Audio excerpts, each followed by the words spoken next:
네, 오늘은 이제 부활절 전주일인 종려주일이라고도 말하는 고난주일을 맞이해서 이제 고난과 관련된 말씀을 드리려고 하는데요.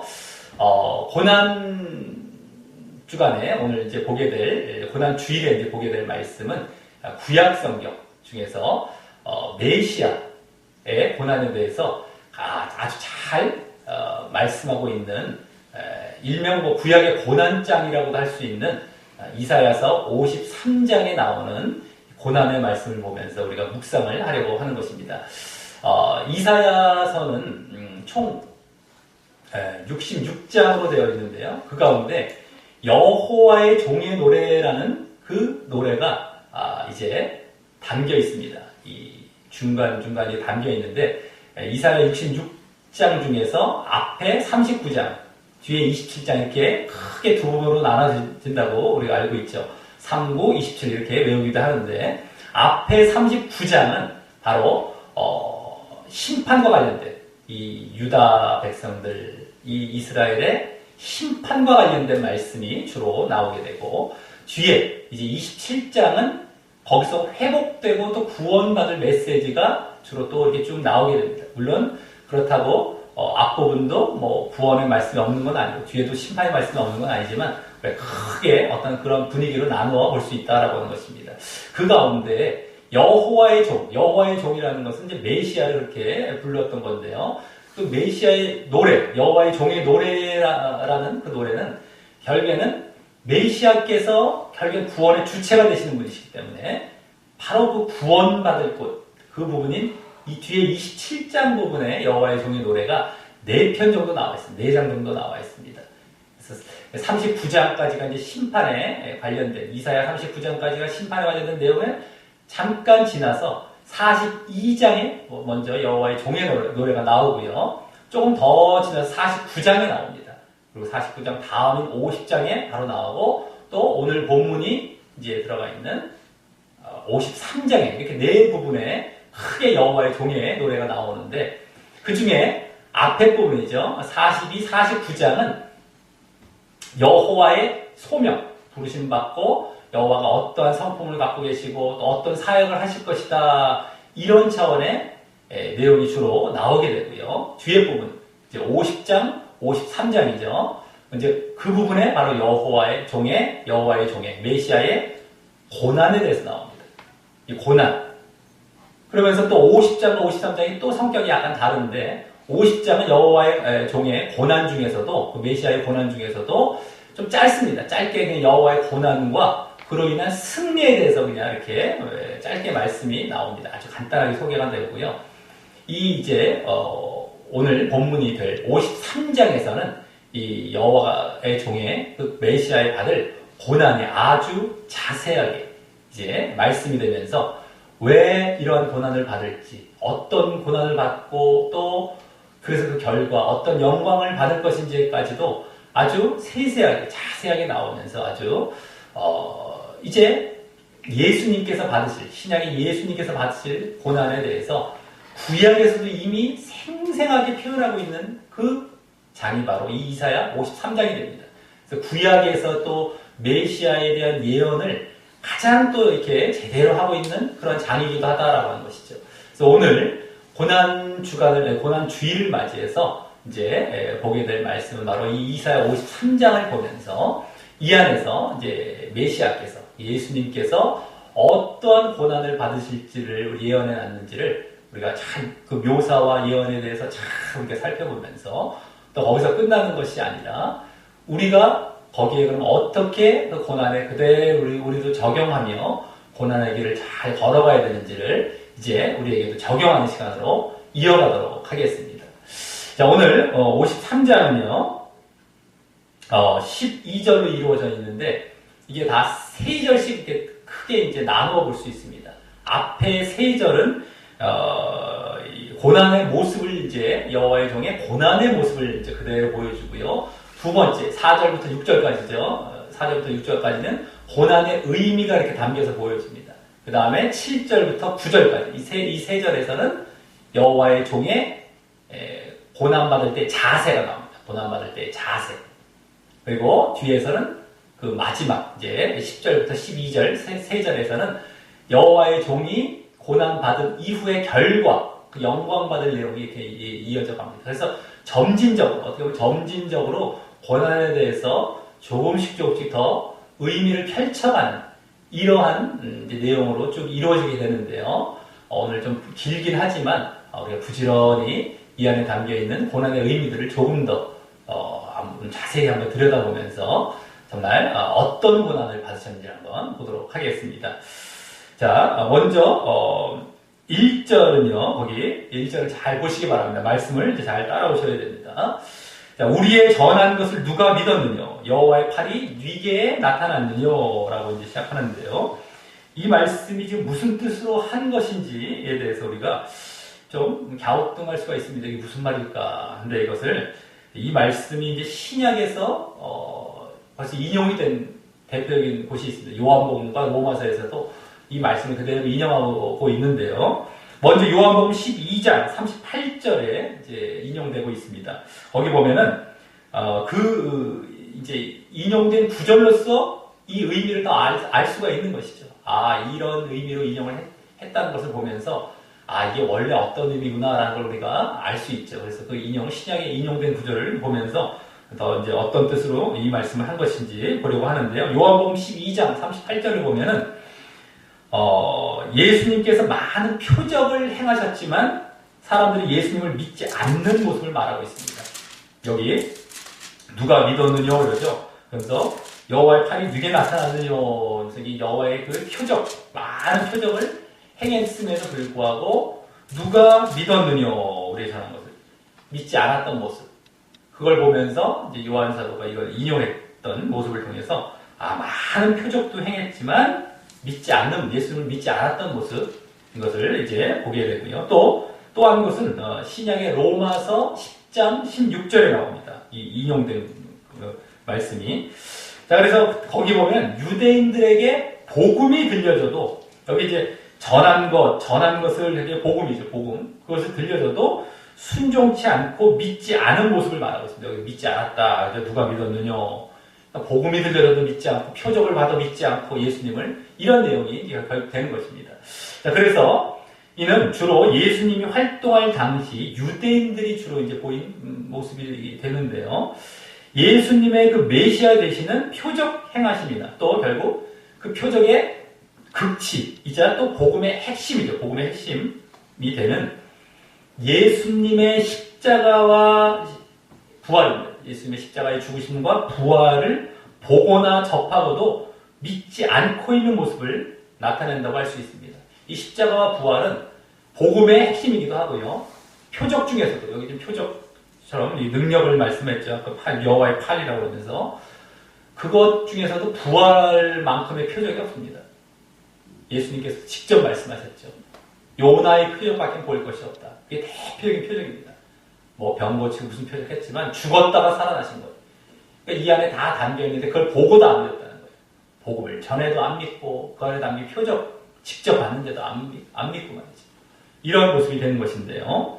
자, 여기 여호와의 팔이라고 이제 그렇게 이제 말하고 있는 것이 바로 표적들, 또 여러 가지 능력들, 하나님의 능력이죠. 이것이 바로 부활에도 나타나고 예수님의 그 여러 가지 능력 행하신 표적들에서도 그대로 나타났는데 그래도 믿지 않았다라는 그런 얘기를 하고 있는 것입니다.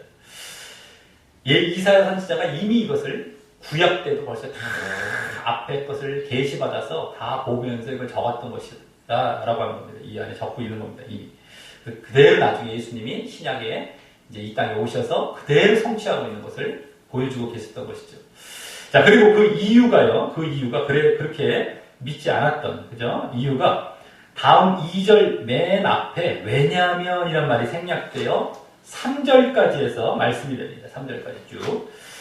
이유가, 자, 여기서 이제 여호와의 종, 그 메시아의 일상적인 겉모습과 함께 또 고난받게 될 모습이 그려집니다. 고난의 모습이 여기 이제 드디어 보여집니다. 근데 일상적인 겉모습도 함께 보여지면서 고난의 모습이 딱 이제 함께 나오는 것입니다. 자, 먼저 2절은 일상적인 겉모습을 보여주는데, 먼저 거기 주 앞에서 자라나기를 이라고 해서요. 주 앞에서 자라나기를. 자, 하나님께서 허락하신 모습이기도 하다라고 하는 것입니다.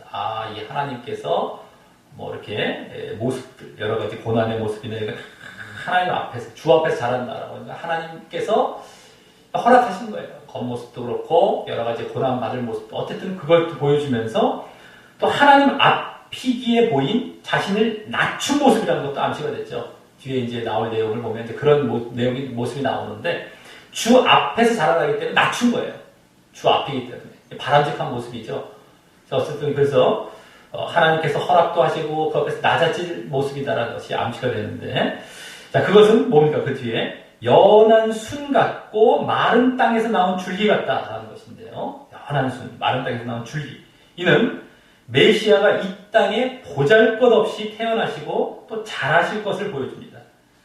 아주 연하게 마른 땅에서 간신히 막 이렇게 막 올라온 것 같은 이런 줄기 같아서 아주 보잘것없이 이 땅에 보잘것없이 태어나시고 또 자라실 것. 그렇게 또 자라실 때도 뭐 호강하며 이렇게 자라는 게 아닙니다. 이런 모습을 이제 여기 예표하고 보여주는 겁니다. 자, 이는 예수님께서요, 이제 신약의 예수님께서 자신을 낮추어서 이 땅에 내려오신 것뿐만 아니라, 그죠?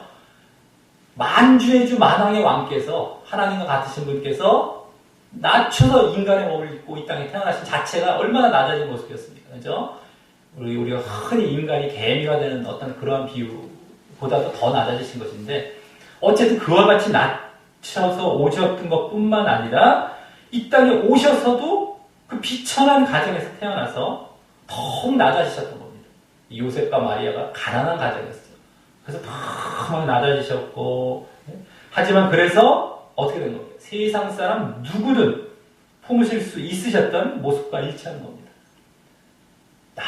낮아지셨기 때문에 이제 아무도 누구든 간에 그보다 낮을 수 없을 정도로 낮아지셨기 때문에 누구든 간에 품으실 수 있는 겁니다.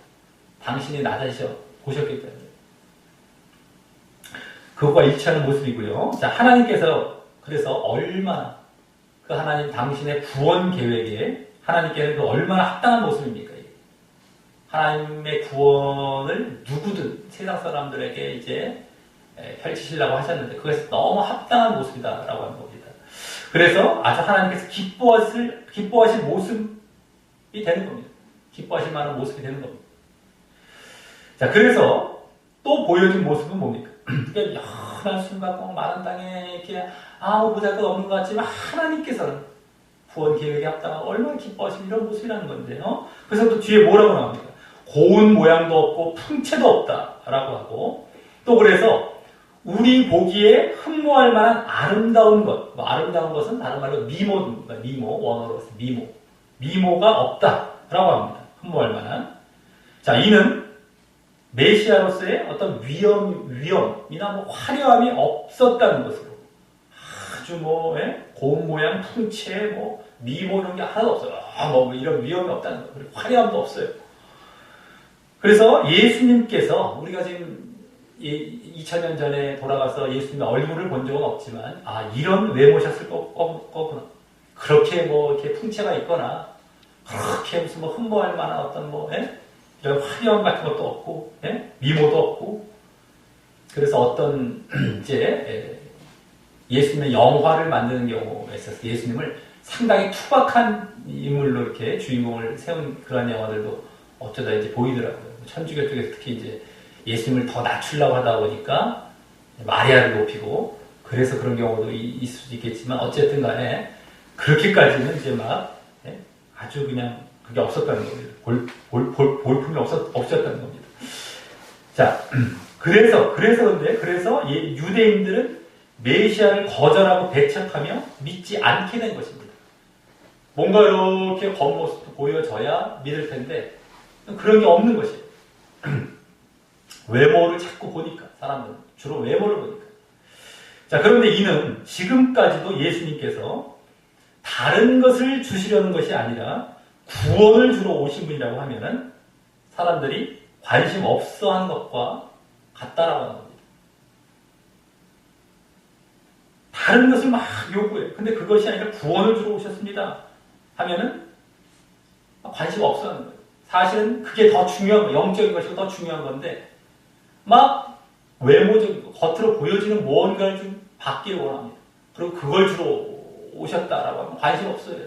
외모가 화려해. 외모적으로 뭘 주십시오. 뭐 이런 차원이 많다는 거예요. 가만히 보면, 실질적으로 보면요. 겉으로야 뭐 구원의 주, 뭐 외칠지라도 실질적으로 그들의 신앙을 딱 들여다보면 그런 경우가 많습니다. 네. 그 외모를 보고서 그냥 외모가 이런 게 아니라 구원이라고 얘기하는 별로 관심 없어 하는 거예요. 네? 참 그 희한한 겁니다. 그래서 그냥 육신적인 거 얘기하면 아멘 아멘 나오고 막 그냥 막 들떠받고 있는데 구원을 얘기하면 별로 그냥 네? 반응이 그냥 딱 보여요. 딱 보입니다. 네? 자, 그래서 이제 다음 3절에서는 유대인들이 그와 같이 믿지 않고 거절한 그러한 정도에서 끝나는 것이 아니라 믿지 않고 거절했던 이런 모습들이 쭉 이제 보여줬던 것인데 앞에. 근데 거기에서 끝나는 것이 아니라 이제 멸시하고 버리는 모습이 그려지면서 이 메시아의 고난받게 될 모습이 이제 묘사가 되는 것입니다. 거기 그는 멸시를 받아서 사람에게 실어 버림받았다라고 하는 모습이 바로 그것인 것이고요. 또 더 자세히 그 뒤에 3절 하반절에 나오듯이 마치 사람들에게 얼굴을 가리우고 보지 않음을 받는 자 같아서 멸시를 당하였다라고 하는데요. 이는 메시아의 죽음을 가리키는 겁니다. 예? 여기 멸시, 버림받았다, 예? 이런 내용이 나오죠.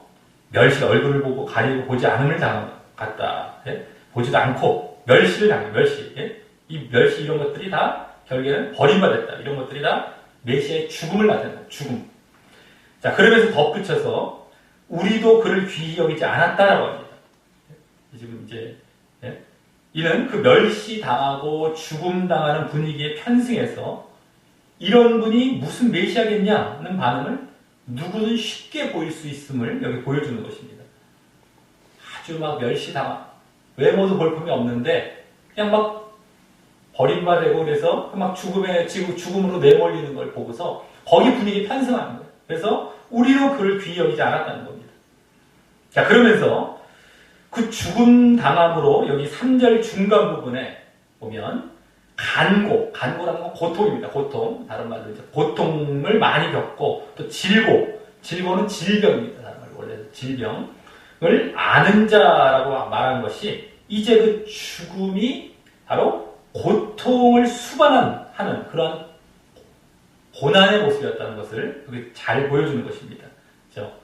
고통, 고난 이게 지금 함께 들어가 있는 죽음이었다라는 것을 여기서 그대로 보여주는 것입니다. 그리고 이때 질고를 안다. 이 질병을 안다라는 말은요. 여기 병이라는 것이 바로 죄를 빗대는 말입니다. 죄.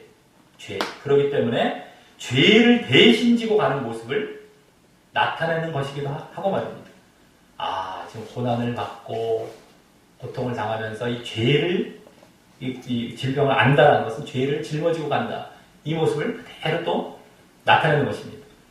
자, 여기까지가 이제 여호와의 종 메시아를 사람들이 믿지 않고 거절하고 멸시하여 죽음에 내버릴 그 이유와 또 그로 인해 고난받게 될 그런 모습을 보여주었다면요.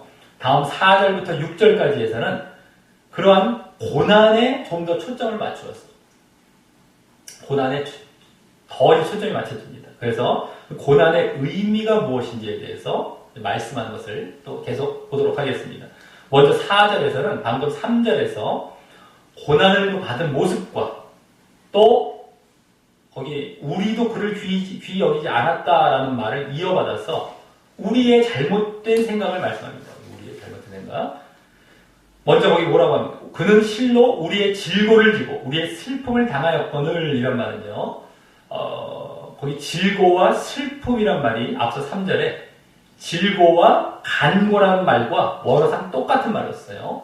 그래서 메시아의 고난받는 모습을 그대로 반복한 말이 돼 다만 뭐가 더 추가가 됐습니다. 우리를 위한 그런 고난의 모습이었다는 것이 더 보여주고 있는 것입니다. 우리의 질고, 우리의 슬픔을 당하였다.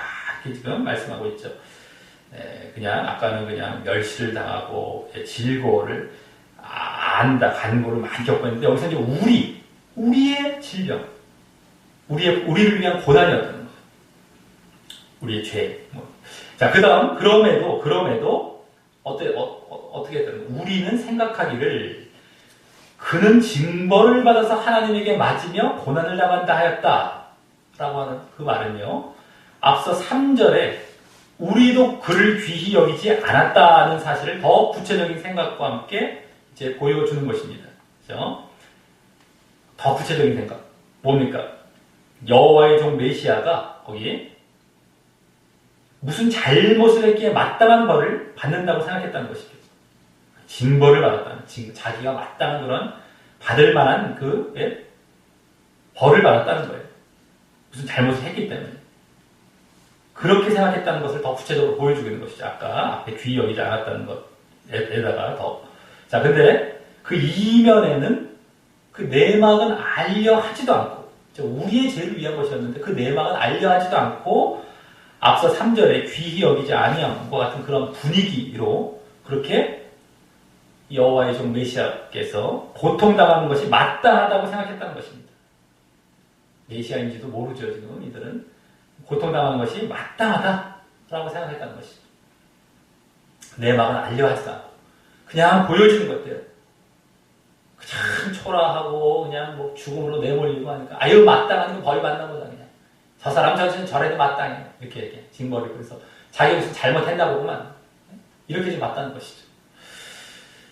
자, 이는 예수님, 이제 예수님 신약으로 이제 넘어가서 예수님의 그 십자가 죽음 당시 보였던 사람들의 반응을 그대로 이제 보여주는데요. 그래서 이 미리 예언이 되어 있었던 거죠, 구약에. 자, 그럼에도 그것이 그 사람들을 위한 고난과 죽음이었다는 것이 진실이었다는 것입니다.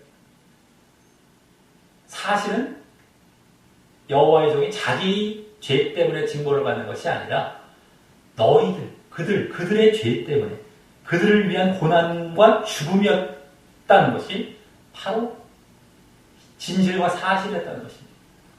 자, 이 4절의 반응이 사실 지금도 예수님에 대한 그 많은 사람들의 모습을 대변해주는 모습이라고 할 수 있습니다.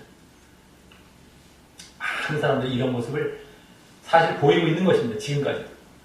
그래서 이는 마치 지금도 불신자들 뿐만 아니라 특히 신자까지도 예수님만이 당연히 십자가를 져야 한다고 생각한다면, 예수님만 딱 십자가 지세요 이렇게 생각한다면요, 겉으로는 안 그런 척한 것처럼 보이지만 실제로는 예수님이 마땅한 징벌을 받는다고 생각하는 것과 마찬가지가 되는 것입니다.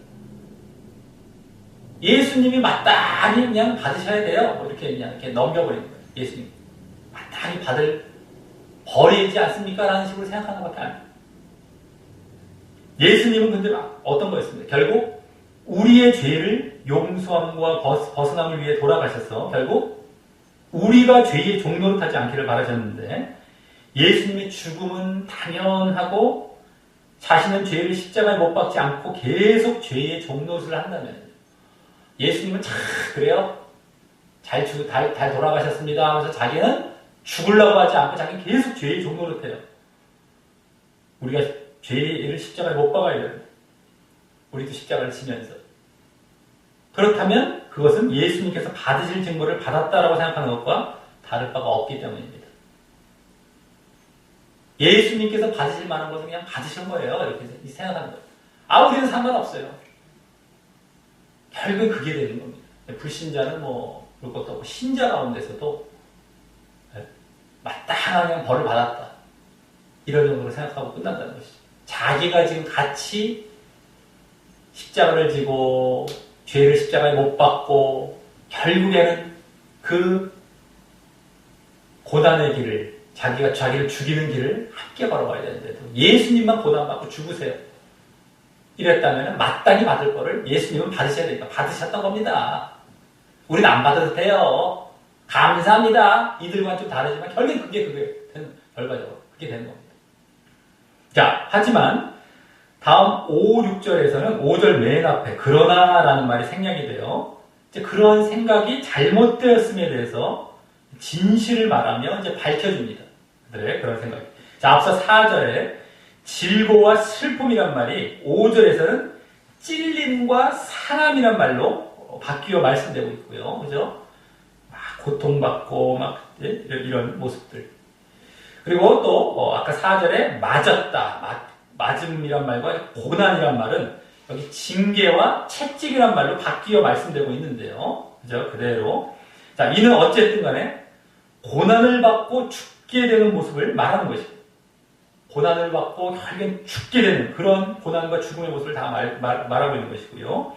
그것은 거기 우리의 허물과 우리의 죄악이라고 말한 우리의 죄 때문이고요. 허물과 죄 다 죄라는 말 아니겠습니까? 허물과 죄악. 우리의 죄 때문이었다는 것이죠. 그래서 또 그러므로 어떻게 됩니까? 우리의 평화와 우리의 나음이라는 우리의 죄사함과 구원이 오게 되었다고 하고 있는 것입니다. 우리의 평화가 이제 구원이 되는 것이고 나음, 죄사함 이렇게 볼 수가 있는 것이죠. 평화, 하나님과의 평화가 오게 된 거예요. 이제 구원으로 나아가는 하나님 앞에 나아가는 구원이죠. 나음, 죄사함, 죄로 인해서 더럽혀진 것이 다 나음이 됩니다. 자, 어쨌든 또 6절에서 어떻게 됩니까? 6절에서 상반절에 우리의 양같이 그릇 행함과 그죠?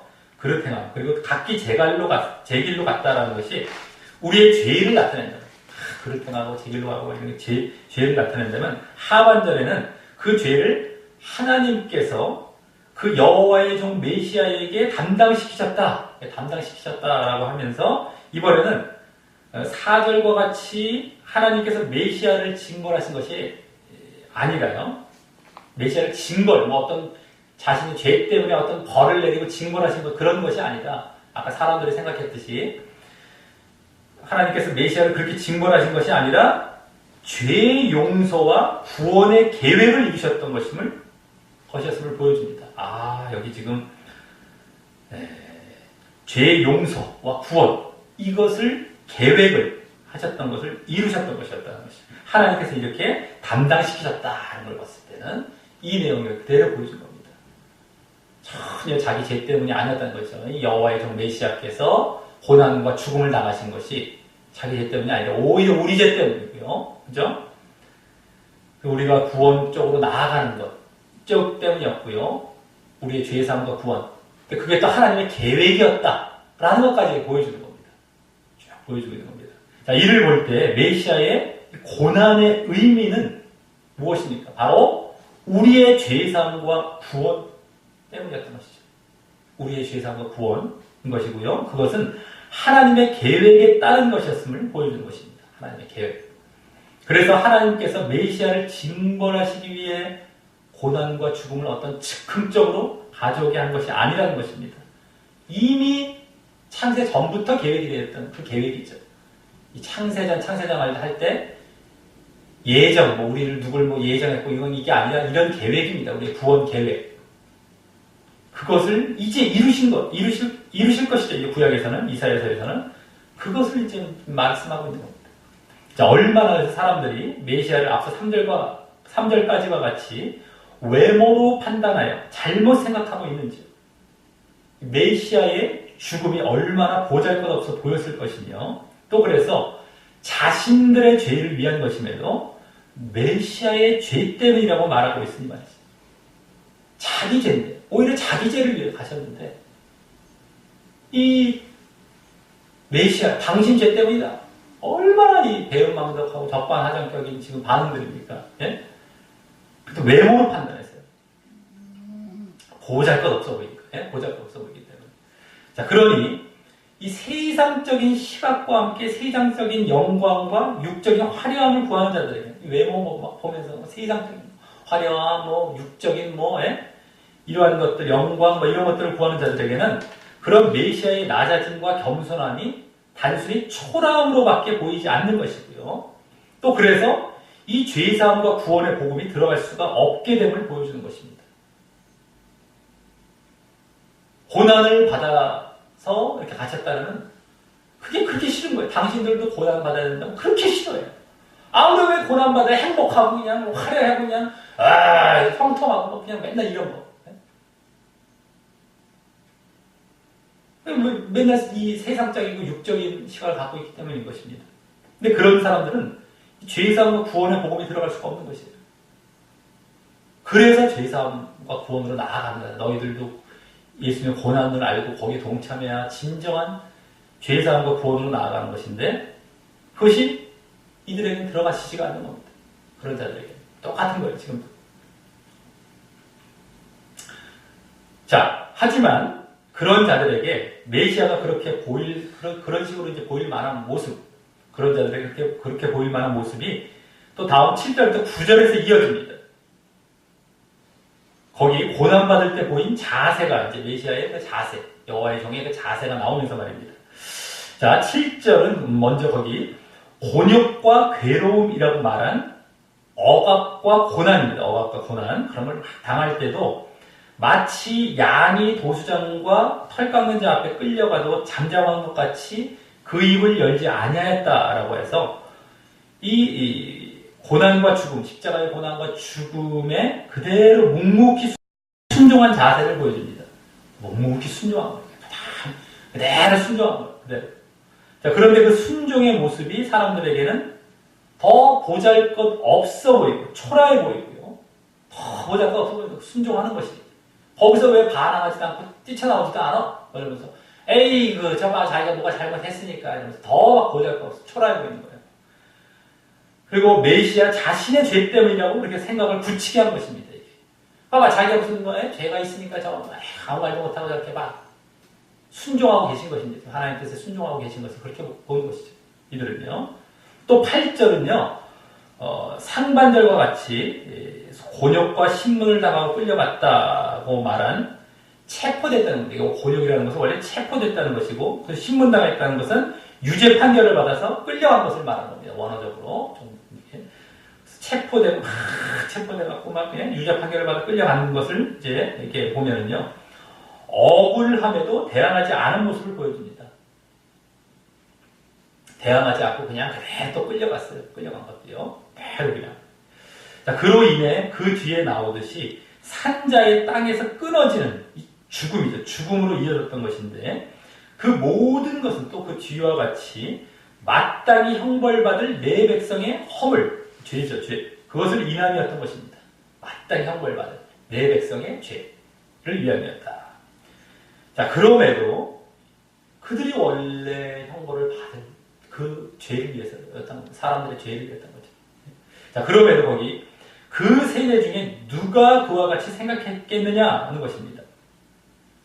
대부분 앞서 그 4절에 나온 바와 같이 메시아 자신의 그 여호와의 종의 자신의 징벌을 받는 것이라고 그릇된 생각을 했던 것임을 이번에는 간접적으로 다시 말씀하고 있는 것입니다. 그렇죠? 없다는 거죠. 그 세대 중에 누가 그와 같이 생각했겠느냐, 제대로 생각했겠느냐, 그들의 죄를 위해서 이렇게 돌아가신 것이라고 누가 생각했겠느냐, 없지 않냐, 이걸 아까 4절과 같이 그걸 간접적으로 이렇게 말씀하고 있는 것이죠. 자, 그들의 그러한 반응을 다시 한번 부각시키는 기능을 하면서요. 메시아가 자기 죄 때문에 저렇게 됐다고 이제 아까 생각했던 그것을 다시 한번 부각시켜주는 그런 반응. 자, 그만큼 지금 여기서는 메시아의 고난과 함께 사람들의 그릇된 반응에 함께 이제 비중을 두고 있는 것이고 말입니다. 한편으로는 메시아께서 고난을 받으셨다는 것, 한편으로는 그에 대해서 사람들이 그릇된 반응을 했다는 것. 이게 그대로 이제 병행해서 이제 계속 보여지는 겁니다. 그대로 비중을 두고. 자, 그래서 다음 9절은 메시아의 고난과 죽음은 자신의 죄 때문이 아니었음을 직접 말하면서요. 그들의 그러한 그릇된 생각과 반응이 잘못되었음도 이제 간접적으로 보여줍니다. 메시아의 아주 순결한 그러한 모습과 자세도 함께 보여주면서 말입니다.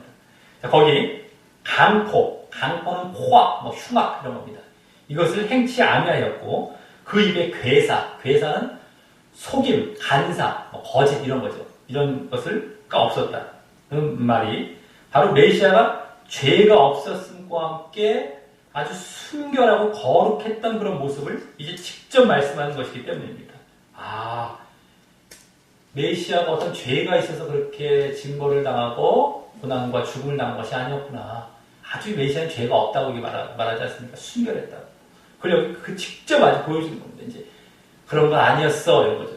아예 직접적으로 죄가 없었다라는 것이죠.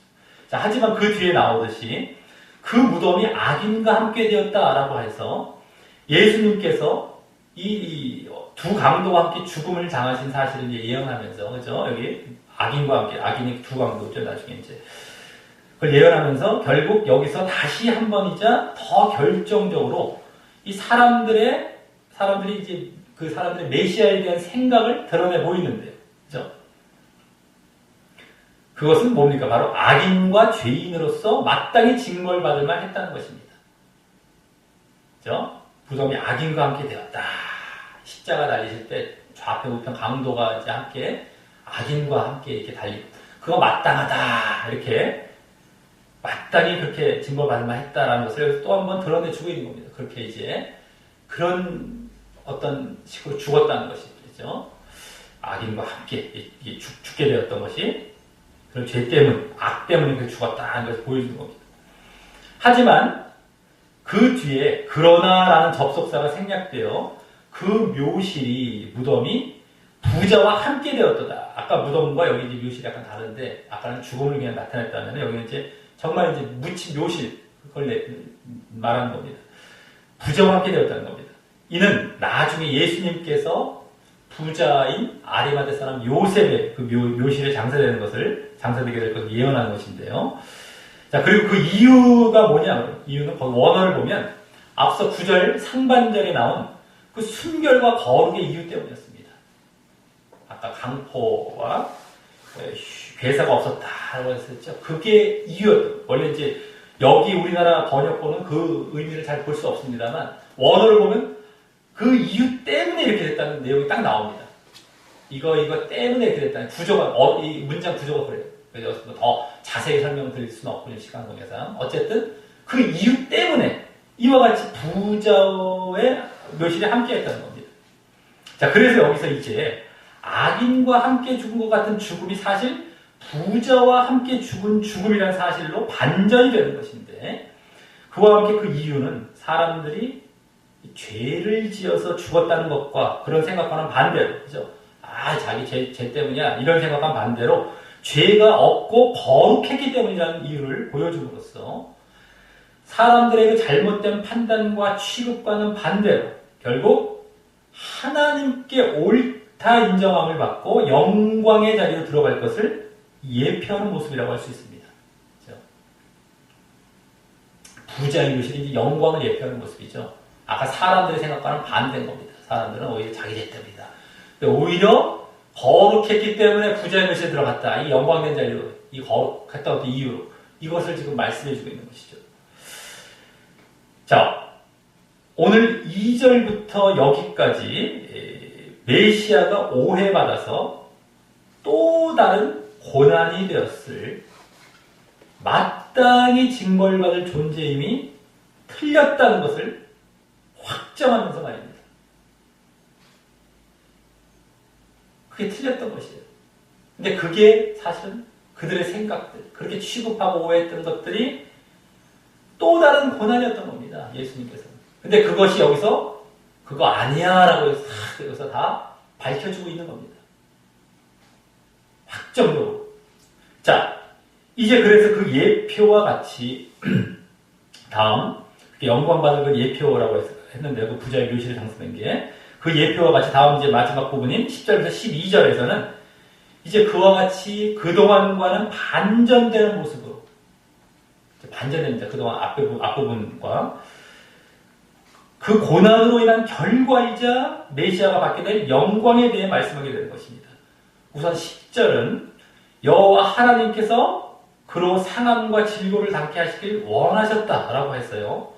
그러한 메시아의 고난과 죽음이 하나님의 계획이었음을 보여주고 있고 다음 그 영혼을 속건제물, 속죄제물이라고 할 수 있습니다. 속건제물, 속죄제물 원래 이제 같은 식으로 지금 여기 지금 말씀되고 있는 것인데 그 제물로 드리기에 이르면이라고 해서 그럼에도 아까 그런 하나님의 고난과 죽음의 계획 있었는데 그럼에도 그 메시아가 그 고난의 죽음을 순종으로 잘 수행한다면 이라는 조건으로 이제 다음 그가 그 씨를 보게 되며 그날은 길 것이요라고 씨라는 건 백성이죠. 나라의 백성을 얻고 그 나라 이 씨가 나라까지 다 포함이 되는 것이죠. 그 나라가 영원할 것이다 라는 영광된 결과를 결국 말씀하며 또 그 뒤에 뭐라고 합니까? 또 그의 손으로 여호와의 뜻을 성취하리로다 라고 해서 그 모든 죽으심과 죄사함과 구원이 하나님의 뜻임을 보이면서 여호와의 뜻, 하나님의 뜻인 거예요. 그게 그 뜻을 결국 메시아가 성취할 것임을 말씀한 것입니다. 여기서 메시아가 보잘것없어 보이고 초라해 보였던 모습이 순종의 모습이었던 것과 그로 인해 하나님의 계획과 뜻이 성취되었음을 이제 보여주는 것입니다. 그렇죠? 순종이었던 거예요. 그대로 순종이었다. 어렵죠. 고난과 죽음의 길을 그대로 순종한 겁니다. 그때 근데 영광된 결과가 나타난다고 했는데 그걸 그대로 순종해서 영광을 또 얻게 되었던 거예요. 그래서 이제 그 하나님의 뜻, 계획과 뜻을 그대로 이루면서 말입니다.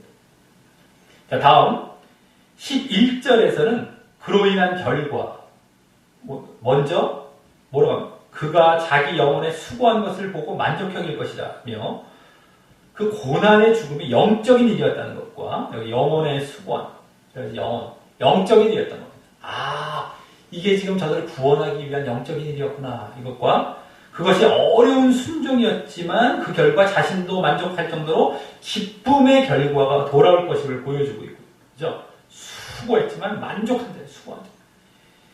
다음, 나의 의로운 종이 자기 지식으로 많은 사람을 의롭게 하며 또 그들의 죄악을 친히 담당하리라 라고 했어요. 여기 메시아가 여호와의 종이라는 사실도 이제 직접 보여주죠. 여기 의로운 종이란 말을 썼어요. 이게 이제 이런 말들 때문에 여호와의 종의 노래에 다 포함되는 겁니다. 이게 종이란 말이 나와서 어쨌든 보여주면서 또 많은 사람의 의로움과 죄사함을 담당할 것이라는 이 놀랍고 큰 영광도 보여주는데 죄사함과 의로움은 사실은 같은 차원의 말이죠. 죄를 사했을 때 의로워지는 것. 이게 같은 차원이죠. 어쨌든 그것을 담당하는 놀랍고 큰 영광을 보여주는데요. 그것을 이룬 것이 거기 뭐라고 합니까? 자기 지식이라고 한 사실을 또 눈여겨봐야 된다. 자기 지식. 자기 지식으로 그랬죠. 자기 지식. 그 지식은요. 자기 지식이라는 것은 문맥상 바로 문맥을 쫙 이제 봤을 때 육체의 고난 중에도 그래서 또 사람들의 멸시라는 육체에 막 고난을 받는 육체에도 별 볼일 없어요. 거기다 고난까지 받아요. 죽음으로 내버립니다. 그래서 또 뭐가 와요? 육체의 고난은 끝나지 않고 멸시를 당하는 정신적 고난까지 옵니다. 이게 아까 또 다른 고난이었어요, 오늘. 근데 그러한 고난 중에도 또 불구하고 그래도 순종하는 것이 하나님의 뜻임을 아는 지식을 가리키기 때문입니다. 이게 지금 그 지식이에요, 그 지식. 육체적 고난, 그걸로 끝나지 않죠. 육체의 고난 참아내는 것도 어려운데, 그것도 멸시당하고 오해당하고, 막, 배척당하고, 막, 손가락질 당하고, 그거까지 다 참아내. 그게 하나님의 뜻이었다는 거예요. 그것으로 결국에는 죄사함과 의로움을 이렇게 가져다 준 겁니다. 자, 메시아는 이 멸시와 조롱에도 불구하고 그 지식을 절대 타협하지 않고, 버리지 않고, 꿋꿋이 순종했기에 그 일을 이룬 것입니다. 죄사함과 구원을 이루신 거예요. 절대 타협하지 않고 버리지 않았습니다. 멸시 조롱받아도 결국에. 자, 다음 12절에서는 그렇게 영광받게 된 원인 차원에서 그 영광도 다시 말하면서 이제 그 원인을 말합니다. 자, 이때 다시 앞부분의 강조점도 이제 보여주게 되는 것입니다. 자, 먼저 영광은 내가 그로 존귀한 자들과 함께 분깃을 얻게 하며 강한 자와 함께, 여기 아까 존귀한 자들, 여기 강한 자들입니다, 원래는. 어쨌든, 와 함께 탈취한 것을 나누게 하리니, 라는 말로, 마치 패한 것 같았었지만, 아까. 이게 전쟁, 어떤 묘사다, 전쟁, 전리품 막 나누는 것처럼, 어쨌든 패한 것 같았지만 승리의 자리로 들어갈 것임을 보여주고 있는 이 내용입니다. 이것이 지금 뭐 존귀한 자들이 뭐 강한 자들이 누구냐 뭐 이걸 떠나서 뭐 누군지는 우리가 뭐 정확하게 그걸 따지는 게 중요한 게 아니라 뭐 여러 가지를 볼 수 있어. 어쨌든 승리했다는 거야. 승리. 여기 지금 그 묘사란 말이에요. 전쟁에서 승리한 그 표현을 써서 패한 것이 아니었다. 절대 패하지 않고 승리의 자리에 들어갔다는 것을 보여주고 있고요. 다음 아주 영광된 자리죠. 그 원인은 뭡니까? 이는 하면서 나오죠. 그가 자기 영혼을 버려 사망에 이르게 하며 범죄자 중 하나로 헤아림을 입었기 때문이라는 것입니다. 그렇죠? 범죄자 중 하나로 헤아림을 입었기 때문이다. 여기 범죄자라는 말을 통해서 오늘 이 4절부터 나왔던 또 8절과 9절에 보여진 사람들의 그릇된 생각과 반응을 다시 적나라하게 보여줍니다. 범죄자 중 하나도 헤아림을 당했다는 거 저 사람들로부터 그대로 보여주는 거예요. 하지만 그 때문에 오히려 영광의 자리에 들어갔다라고 여기서 얘기하고 있는 겁니다. 그 때문에. 그 취급을 당했기 때문에 영광의 자리에 들어갔다는 겁니다. 이는 사람들이 오해하고 잘못 보았을지 모르지만 그런 범죄자 취급을 당해야 오히려 그들의 죄를 지게 되는 것이었기 때문이라는 것입니다. 범죄자를 취급을 당해야 저 사람이 뭔가 죄 있다고 취급을 당해야 그 죄를 지는 거예요. 정말 지는 겁니다. 그래서 그 취급을 하고 있는 사람들의 죄가 오히려 담당되는 거예요. 범죄자가 돼야 되는 거예요. 그래서 이걸 감당했다는 겁니다. 그래서 묵묵하셨던 거예요. 나는 죄인 취급을 당해 너희를 의롭게 하기 위해서. 내가 죄인이 돼버린 건데 그 죄인 취급하는 사람들의 죄를 위한 것이죠. 사실은요. 근데도 어쨌든 그 취급을 당했어야 죄를 이 담당하는 이런 이유로서 범죄자 취급을 당한 겁니다. 죄. 그 죄를 내가 짊어지는 모습이죠. 범죄자가 되어서요. 이것이 였다는 거예요. 자, 하지만 그 때문에 오히려 영광의 자리에 들어갔던 것이죠. 그 때문에 영광의 자리에 들어갔던 겁니다. 이는 사람들이 잘못 보았을지 모르지만요. 그래서 뒤에 뭐라고 얘기합니까? 뒤에 실상은 그가 많은 사람의 죄를 지며 범죄자를 위하여 기도했다라고 하는 것입니다. 범죄자 취급을 당했지만 오히려 실상은 많은 사람들의 죄를 오히려 지며 범죄자를 위해서 나가 범죄자가 아니라 너희들이 원래 범죄자인데 그들을 위해서 기도했다는 거예요. 이게 아주 묘한 것이죠. 네? 내가 범죄자가 아닌 것이었던 건데 범죄자 취급을 당함으로 그들의 죄를 내가 범죄한 그 죄를 담당했다는 이런 식이 됐다는 겁니다.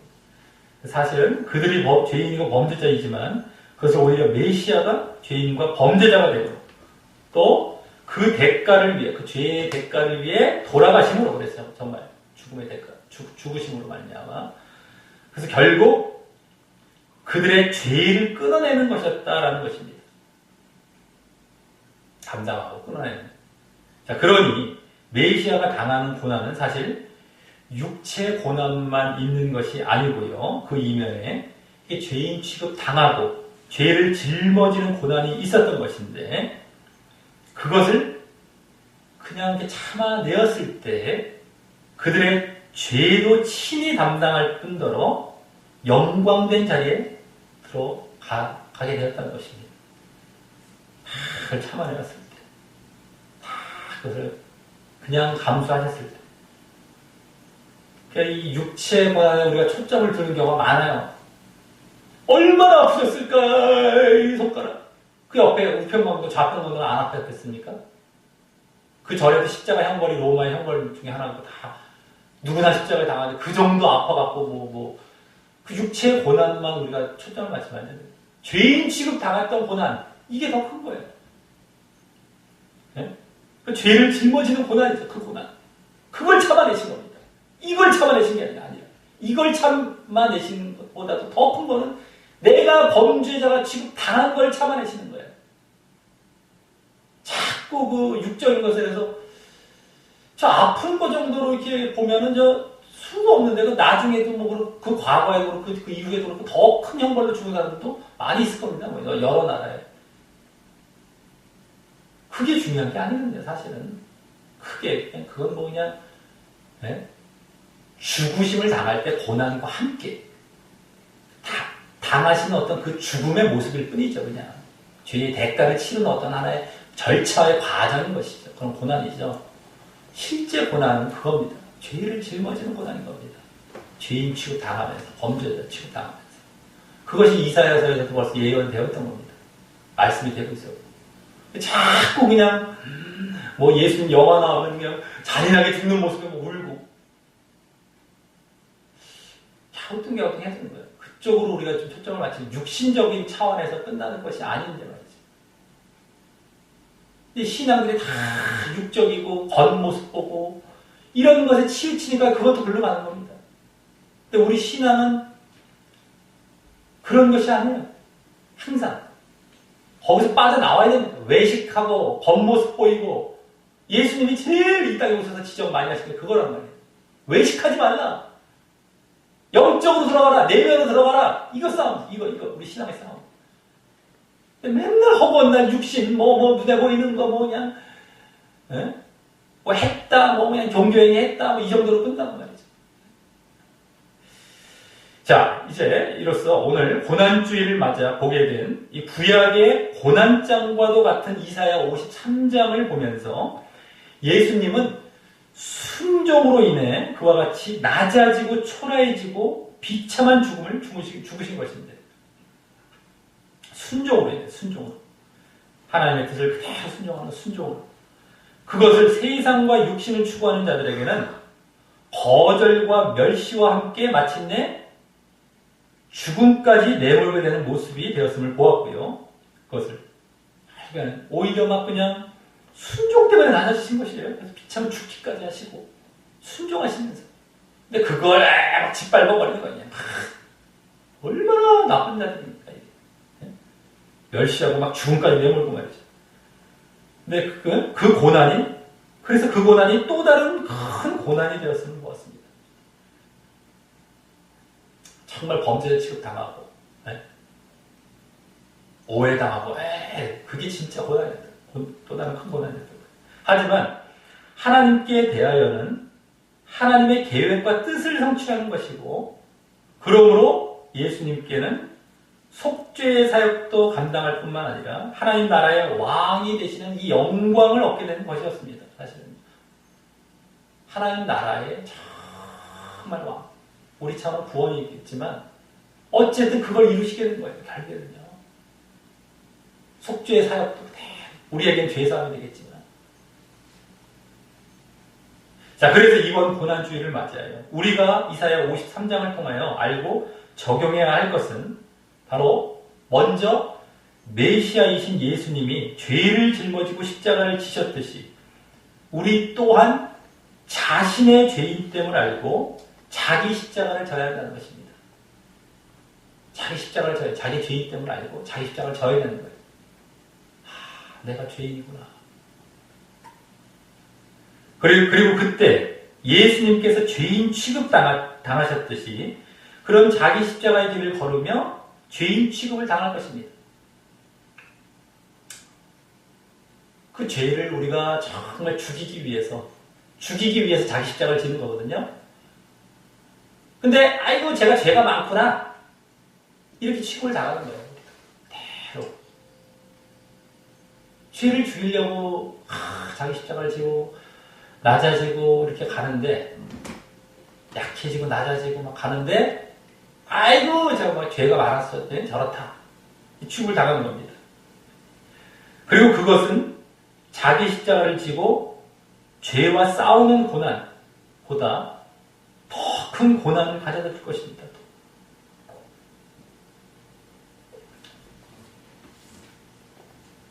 아주 그런 취급을 받아가면서 더 큰 고난을 당합니다. 우리가 스스로 죄와 싸워야 되는데도 불구하고 죄인 취급을 당하는 거예요. 하지만 메시아가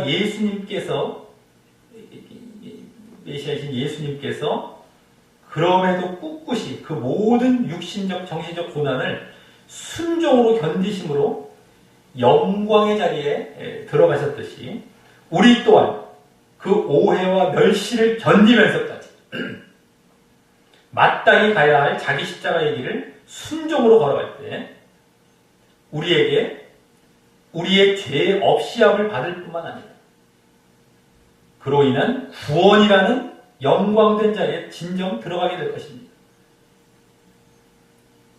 아까 속죄사역을 이루신 건 우리가 죄 없이함을 받게 되는 것이고요. 영광된 하나님 나라의 이제 왕이 되신 우리도 같이 구원에 들어가는 겁니다. 다 순종하고 걸어갈 때 그러던 말든 그 멸시당에 당하면서 걸어가는 거예요. 우리도.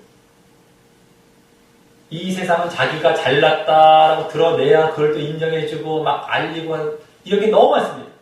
세상 사람은 볼 것도 없고 교회나 이 신자들 중에서도 맨날 자기 알리기 바빠요. 근데 알리는 것도 가만히 나중에 알고 보면 뻥치기 하고 부풀리고 포장하는 경우가 너무너무 많아요. 그렇지 않아도 그게 좋은 모습이 아닌데 거기다가 막 포장까지 하니 자기 자랑하고 말이죠. 자기 자랑해서 막 자기를 알려요.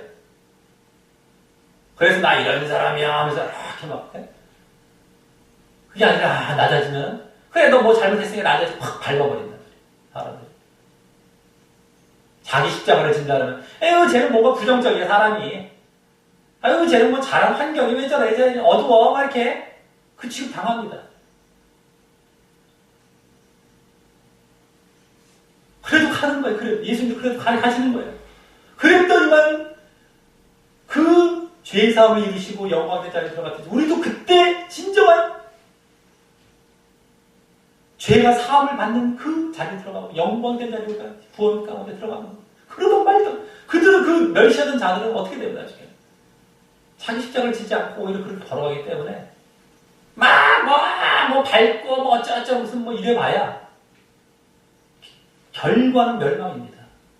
그걸 다 우리는 순종으로 참아내야 됩니다.